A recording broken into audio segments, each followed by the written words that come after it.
Side में जो नीचे वाले लोग, नीचे तबके के जो लोग होते हैं, जो गरीब, जिनके पास कुछ नहीं होता, और एक होता है केंद्र, सेंटर। एक सेंटर वाले लोग होते हैं जो बहुत ऊपर होते हैं किसी भी फील्ड में हो, वो पैसे से नहीं, मैं उनको आंक रहा, किसी भी फील्ड में। तो हर आदमी का प्रयास होता है कि हम उस हाशिए से केंद्र में पहुंचे। होता है ना, हमारी इच्छाएं होती हैं, हमारे सपने होते हैं कि हम भी केंद्र में जाएं। तो उसके लिए क्या क्या करना पड़ता है, ये उस नाटक का एक छोटा सा थीम है। तो पहले ना हाशिए में क्या होता है वो दिखाऊंगा, फिर उसके बाद अगर चलता रहा कंटिन्यूटी में, मुझे याद रहा, वो पूरा 1 घंटे का है ना, 5 मिनट लूंगा आपके, उस 5 मिनट में हाशिए से केंद्र दिया। ठीक है, कोशिश करता हूँ क्योंकि मैं काफी समय से किया नहीं है। वैसे 53 शोज के मैं ऑल ओवर इंडिया में कर चुका हूँ, कोई मतलब प्रदेश ऐसा नहीं जहाँ मैं नहीं गया। कलकत्ता में भी मेरा शो हुआ है। आपने रविन्द्रनाथ टैगोर का नाम सुना होगा, उन्हीं के यहाँ पूरा मंचन होता था। वो राइटर भी थे, एक्टर भी थे, डायरेक्टर भी थे, और उनकी जो सभागार है उसमें मेरा मंचन हुआ है।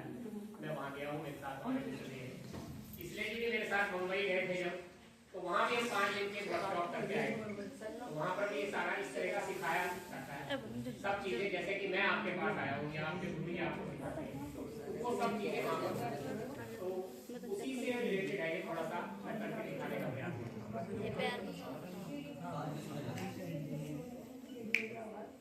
मैं उस कवि की बातों में आ जाता तो अभी तक वही हाशिए पर पड़ा घिसट, अवांछित, निरीह, दीन।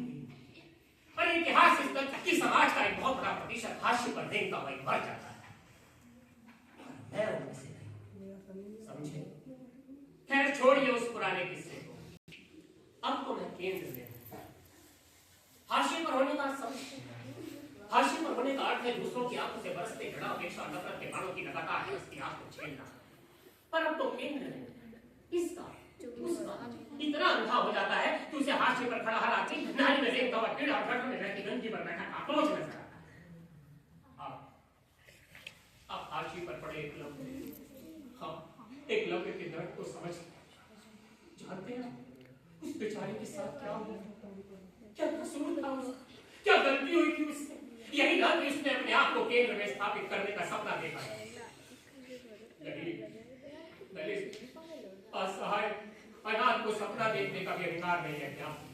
अरे जब एक अंधे को सपने देखने का, 100 संतान पैदा करने का, राज सुख पाने का, भाई भतीजों की सारी संपत्ति अड़कर सुख साधन संजोने का अधिकार है, तो एक आदिवासी बालक सपना क्यों नहीं देख सकता? क्यों?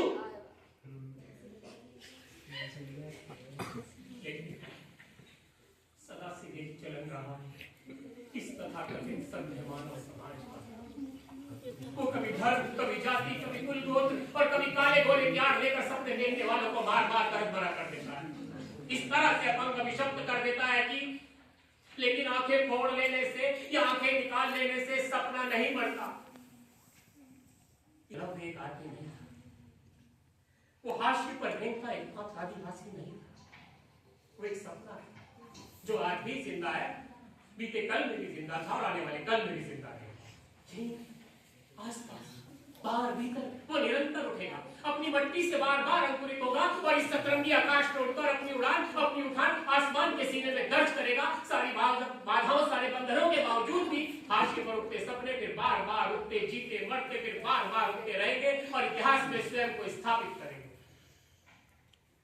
और फिर मेरे छोटे भैया ने भी क्या खूब कहा था कि एकलव्य का अंगूठा इतिहास को महंगा पड़ा है। वो देखो आज तक द्रोण कटघरे में खड़ा है, कटघरे में खड़ा है। लेकिन अब तो मैं केंद्र में हूँ, केंद्र में।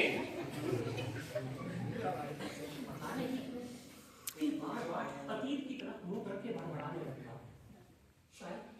शायद वो प्रणाली चुप हो जाओ। जब अपने भीतर झांकता हूं तो मेरा ये निश्चय और भी पक्का हो जाता है। मैं पूरे विश्वास के साथ, पूरे आत्मबल के साथ रेखांकित करके कहने लगता हूँ कि हाँ, मेरे भीतर ही नहीं हर इंसान के भीतर एक अदर प्रताड़ित अशुभामा आज भी चक्कर काट रहा है। वही अशुभामा जो अपने समय के भगवानों के हाथों घायल अभिशप्त किया गया।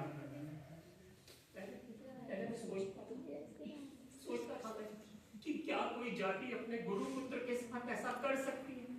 और मैं पूरे विश्वास के साथ कहता हूँ कि हाँ, हर युग में हर जाति अपने हितों पर आ जाते थे, जगन्य से जगन्य अपराध कर सकती है, कुकृत्य कर सकती है। अरे ये कर्म धर्म सब अपनी नैतिक सुविधा का नाम है। ये सत्य सब कुछ केंद्र में बैठे लोगों की सुविधा असुविधा के प्रति परिभाषित होता रहता है, समझे आप? वो अभिशप्त गुरु पुत्र अपनी खोपड़ी से रिश्ता घाव लेकर कराता हुआ, दर्द से चीखता हुआ जब कभी भी मेरे सामने आ खड़ा होता है तो मेरे रोम रोम में घनीभूत भयंकर बदबू फैल जाती है। पैदा हुआ किसी कभी अपने साथ, कभी अपनी स्वात्विक मैं के साथ संवाद बचाया। अरे कभी खुद से बात की, अगर की है तो निश्चित ही आपने दिगांत तक फैली उस नाक की बदबू को अवश्य। लेकिन अगर आप इस शरीर से आगे कहीं नहीं गए तो मेरी बात, मेरा दर्द शक्ति आप तक पहुंचने वाला नहीं। लेकिन ऐसा नहीं होता ऐसा। देखने में जरूर स्थूल मट्टी लगते हो, पर ये स्थूल का हमारे अस्तित्व का एक बहुत छोटा सा हिस्सा है। लेकिन अब तो मैं केंद्र में हूँ, केंद्र में